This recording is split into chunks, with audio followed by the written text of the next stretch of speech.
I'm not picking that up. Anyway, hello there. This is Nate Jackson, the Criterion Collection reviewer guy. Just a quick update, a quick video here. We are just actually finished watching the supplements for the re-release of Seventh Samurai. So I thought I'd discuss everything I watched, or everything I sat through, everything I. Didn't watch the movie again, of course, because it's three. Let's see what we got.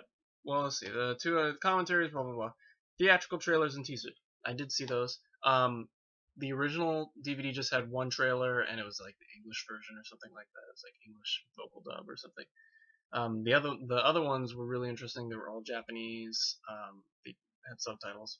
There was one, and then I think the best one was the one that they did where it looked like they were on a stage, and it was just I thought that was really interesting. Like they all had to like walk on this like white background, and yeah, I should probably hold this up because at some point I might want to try and use this as a screenshot, even though YouTube will probably not let me use this. But anyway, Sacramento Public Library. Anyway, apart from that, yeah. So the trailers weren't all the additional trailers were really nice. There's a gallery of posters that kind of flip through, some production stills, some shots of Kurosawa, which were pretty cool. On the second disc, by the way, because of all the bonus features, what they did was I guess they split up the film between the intermission. So the disc one is just the film. It just has the film now, and I mean just part one of the film, and the trailers and the teaser, blah blah. And then the disc two has part two of the film, along with a 50-minute documentary on the making of Seven Samurai, created as part of the Toho Masterworks series Akira Kurosawa. It is wonderful to create, which was really good. It was just like 50 minutes. It was a 50-minute documentary in Japanese about, basically about, I guess, about Seven Samurai. I'm assuming that the series talked about his entire filmography or everything, but it was just about Seven Samurai, and there was a lot of revealing interviews, and there's just a lot of facts that I wanted to know about the film.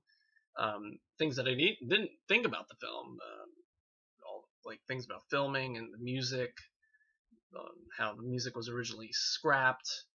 It was picked out of the waste paper basket after it was picked out, and he played it, and it's like, that's the one I want. And so that was really interesting. And how the three screenwriters locked themselves in a room in like this Japanese hotel or something, and just forced themselves to write, and I thought that was really cool.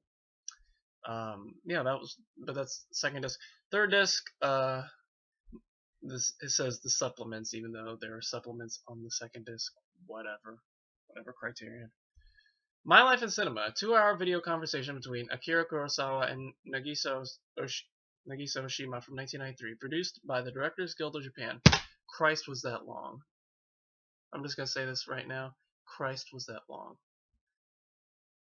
I should have known that that's what was going to happen, because it was, 2 hours of essentially two people talking in Japanese with subtitles.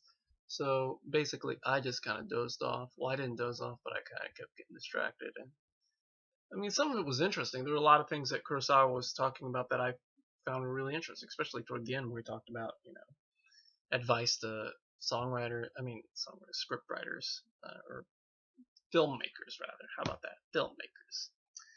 Yeah, so it was an interesting, little thing, when compared to the documentary I just watched, which was really bad.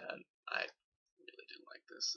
It's called Seven Samurai: Origins and Influences, a new documentary looking at the samurai traditions and films that impacted Kurosawa's masterpiece. Essentially, it's a bunch of white people talking about Seven Samurai. It's a bunch of Criterion Collection white people talking about Seven Samurai, with one Japanese guy in there, just to make it look authentic. And it's bad enough, and of course they're white film buffs. That's kind of like the worst kind. Maybe now? No, probably not. I'll just hold this up to my face while I talk about these white people. Yeah, it's just basically a documentary about samurai, the samurai way of the samurai, and like the history and all that, and how Mr. Kurosawa was influenced or may have been influenced by tradition and all that.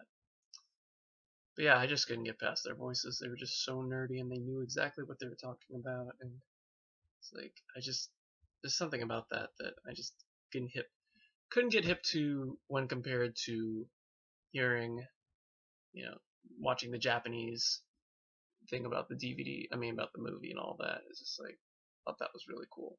Because it was actually about the making of it. It wasn't about just people giving their own opinions.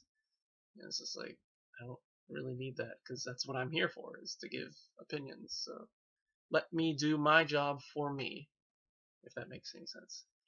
And on that note, let's just leave it at that. Like I said, I wanted these to be short. We're already at 6 minutes. So anyway, that's what you get if you buy the reissued version of Seven Samurai. So yep, that's it. We already did Lady Vanishes, of course. If you haven't seen the review, it should be on there somewhere. And Amarcord is coming probably Monday or Tuesday. Probably Monday. Monday we'll do Amarcord. I'll watch Amarcord and do the review then. So, and then after that, 400 Blows is coming. I don't know when that'll be. I'll let you know when I can estimate that one. Probably on Monday.